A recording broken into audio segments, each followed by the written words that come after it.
ಕಾವೇರಿ ಕೊಳ್ಳದಲ್ಲಿ ಮತ್ತೆ ನೀರಿಗಾಗಿ ತತ್ವಾರ ಶುರುವಾಗಿದೆ. ಇದರ ನಡುವೆ ಕಾವೇರಿ ನೀರು ಹಂಚಿಕೆ ವಿಚಾರದಲ್ಲಿ ಮತ್ತೆ Tamil Nadu ಖ್ಯಾತೆ ತೆಗೆದಿದೆ.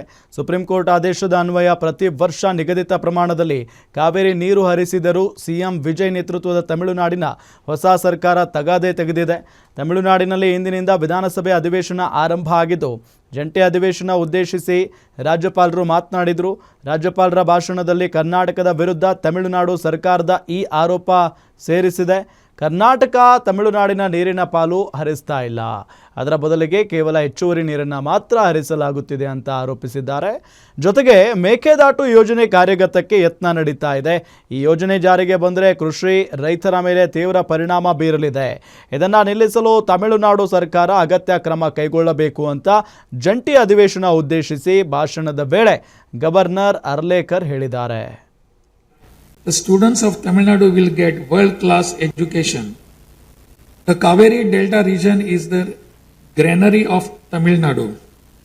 The farmers of this region depend on Kaveri water as the main water source of the Delta district. Tamil Nadu has the right to use Kaveri water from time immemorial. Even after our right was upheld in the Supreme Court, we are having to struggle every year to obtain Kaveri water. Instead of giving our due share of water, only surplus water is being released to Tamil Nadu by the government of Karnataka.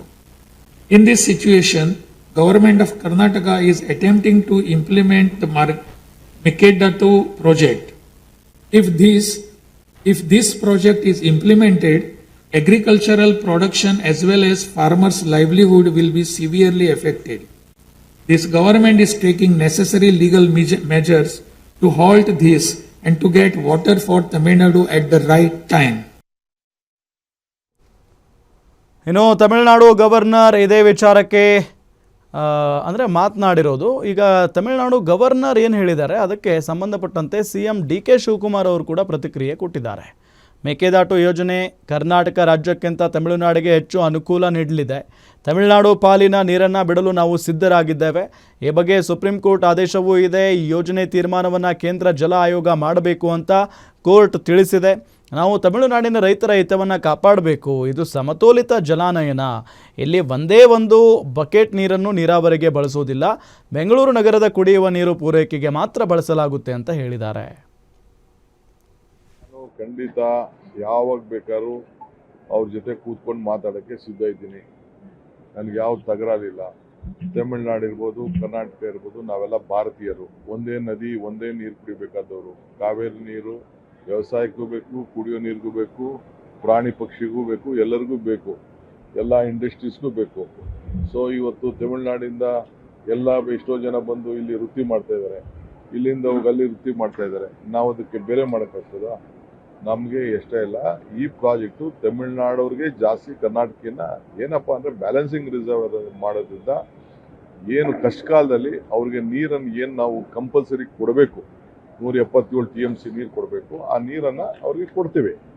ಇಲ್ಲಿ ಏನಪ್ಪ ಅಂದರೆ ನಮ್ಮ ಮಂಡ್ಯ, ಈ ಕಡೆ ಹಾಸನ, ಈ ಕಡೆ ಬೇರೆ ಏನು ನಮ್ಮ ಜಿಲ್ಲೆಗಳಿದೆ, ಚಾಮರಾಜನಗರ, ಆ ಜಿಲ್ಲೆಗಳಿಗೆ, ತುಮಕೂರು ಜಿಲ್ಲೆ, ಆ ಜಿಲ್ಲೆಗಳಿಗೆ ಇಲ್ಲಿ ಸ್ಟೋರ್ ಮಾಡಿಬಿಟ್ಟು ಆ ತೊಂದರೆ ಸಂದರ್ಭದಲ್ಲಿ ನಾವು ಕೆಳಗಡೆ ಬಿಡ್ಲಿಕ್ಕೆ ಒಂದು ಅವಕಾಶ ಇದೆ. ಅವರು ಕರ್ನಾಟಕದವರು ಬದುಕಬೇಕು, ತಮಿಳುನಾಡಿಗೂ ಬದುಕಬೇಕು. ವಿದ್ಯುತ್ ಶಕ್ತಿ ವಿಚಾರದಲ್ಲಿ ನಮಗೊಂದು ಲಾಭ ಇದೆ. ನಾನಿಲ್ಲ ಅಂತ ನಾನು ಹೇಳೋದಿಲ್ಲ. 400 ಮೆಗಾವ್ಯಾಟ್ ಅಷ್ಟು ವಿದ್ಯುತ್ ಶಕ್ತಿನ ನಾವು ತಯಾರು ಮಾಡ್ಬೋದು. ಅತಿ ಕಡಿಮೆ ವೆಚ್ಚದಲ್ಲಿ ಪ್ರಾಜೆಕ್ಟ್ ಆಗ್ತದೆ ಅನ್ನೋದು ನನಗೊಂದು ವಿಶ್ವಾಸ ಇದೆ. ನಾವು ಈಗಾಗಲೇ ಅದಕ್ಕೆ ಏನೇನು ಬೇಕೋ, ಈಗ ಸುಪ್ರೀಂ ಕೋರ್ಟ್ ಅವರು ಈಗಾಗಲೇ ತಮಿಳುನಾಡವರ ಏನು ವಾದ ಇತ್ತು ಆ ವಾದನ ಕೇಳಿದ್ದಾರೆ. ಅವರು ಜೊತೆಗೆ ರಿವ್ಯೂ ಹಾಕಿದ್ರು, ಆ ರಿವ್ಯೂನು ಕೇಳಿದ್ದಾರೆ, ರಿವ್ಯೂನು ರಿಜೆಕ್ಟ್ ಮಾಡಿದ್ದಾರೆ. ಸೊ ಅವರು ಸೆಂಟ್ರಲ್ ಗೌರ್ಮೆಂಟ್ಗೆ, ನೀವು ಸೆಂಟ್ರಲ್ ವಾಟರ್ ಕಮಿಷನ್ ಅವರು ಜವಾಬ್ದಾರಿ ತೆಗೆದುಕೊಳ್ಳಿ, ನಿಮ್ಮ ರೆಸ್ಪಾನ್ಸಿಬಿಲಿಟಿ ಇದು ಅಂತೇಳಿ ಸುಪ್ರೀಂ ಕೋರ್ಟ್ ಅವರು ಅವರ ವಾದನ ಈಗಾಗಲೇ ರಿಜೆಕ್ಟ್ ಮಾಡಿದ್ದಾರೆ. ಅದು ಬಿಟ್ಟರೆ ಈ ಆರ್ಡರ್ ಏನು ಬಂದಿದೆ ಅವ್ರಿಗೆ ಅನುಕೂಲ, ನಮ್ಗೆ ಅನುಕೂಲ, ಇಬ್ಬರಿಗೂ ಸಮಾಂತರವಾದಂಥ ಆರ್ಡರ್ನ ಅವರು ಕೊಟ್ಟಿದ್ದಾರೆ.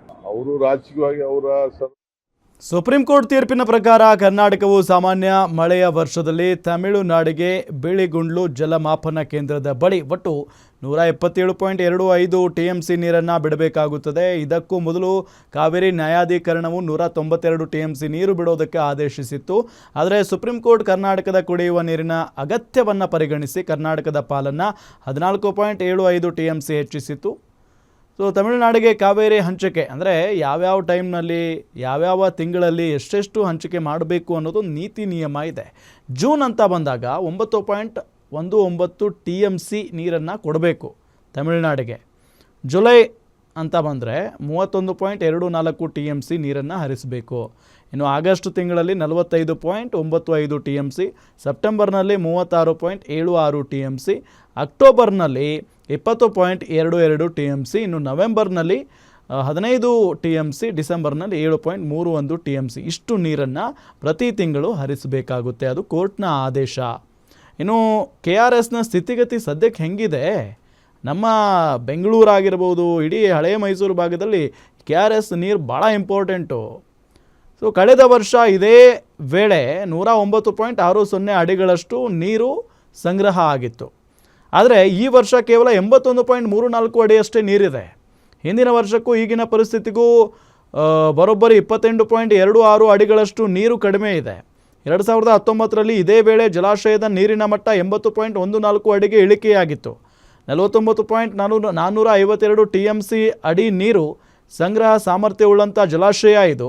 ಪ್ರಸ್ತುತ 11.390 TMC ಅಡಿ ನೀರಿದೆ ಈಗ. ಇದರಲ್ಲಿ ಕೇವಲ 3.011 TMC ಕೃಷಿ ಬಳಕೆಗೆ ಲಭ್ಯ ಆಗುತ್ತೆ. ಉಳಿಕೆ ಅಂದರೆ 8.379 TMC ನೀರಿನಲ್ಲಿ 4.400 TMC ಬಳಕೆಗೆ ಡೆಡ್ ಸ್ಟೋರೇಜ್ ಅದು ಬರಲ್ಲ. ಇನ್ನು ಬಾಕಿ 3.979 TMC ಅಡಿ ನೀರು ಕುಡಿಯುವ ಸಲುವಾಗಿ ಮೀಸಲಾಗಿದೆ. ಕುಡಿಯುವ ನೀರಿದು. ಸೊ ಹಾಗಾಗಿ ಈಗ ಭಾಳ ಕಷ್ಟ ಇದೆ. ಆಲ್ಮೋಸ್ಟ್ ನೀರು ಖಾಲಿ ಆಗ್ತಾ ಇದೆ, KRS ಖಾಲಿ ಆಗ್ತಾ ಇದೆ. ಹಾಗಾಗಿ ಬೆಂಗಳೂರಿನಿಗೆ ಮುಂದಿನ ದಿನಗಳಲ್ಲಿ ಕುಡಿಯೋ ನೀರಿನ ಕತೆ ಹೆಂಗಪ್ಪ ಅನ್ನೋ ಪ್ರಶ್ನೆ. ಇದರ ಜೊತೆಗೆ ಈಗ ತಮಿಳುನಾಡು ಬೇರೆ ಖಾತೆ ತೆಗೆದಿದೆ. ಹಾಗಾಗಿ ಇದನ್ನು ಯಾವ ರೀತಿಯಾಗಿ ಮುಂದಿನ ದಿನಗಳಲ್ಲಿ ಬಗೆಹರಿಸ್ಕೊಳ್ತಾರೆ CM DK ಶಿವಕುಮಾರ್ ಕಾದು ನೋಡಬೇಕಾಗಿದೆ.